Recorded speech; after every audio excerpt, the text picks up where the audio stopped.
வணக்கம் அன்பு நெஞ்சங்களே.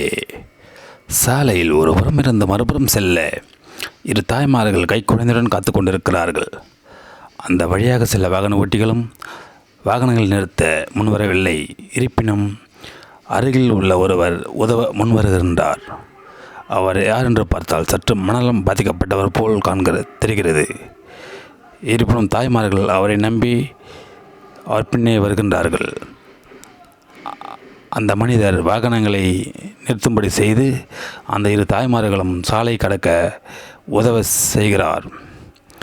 மேலும் நம்மை போன்ற மனிதர்கள் அதை பார்த்து கொண்டே கடந்து செல்கின்றார்கள். இருப்பினும் மனநலம் பாதிக்கப்பட்டவர் ஒருவர் உதவ முன் வருகின்றார் என்றால் அவர் உருவத்தால் மட்டுமே பாதிக்கப்பட்டிருக்கின்றார், உள்ளத்தால் அல்ல. அதை பார்த்தும் பார்க்காத போல் செல்லும் நாமும் தான் மனநலம் பாதிக்கப்பட்டவராக திகழ்ந்து கொண்டிருக்கின்றோம். நன்றி நண்பர்களே. மீண்டும் இதுபோல் வீடியோக்களை பார்க்க நம்ம சேனலை சப்ஸ்கிரைப் பண்ணுங்கள். நன்றி.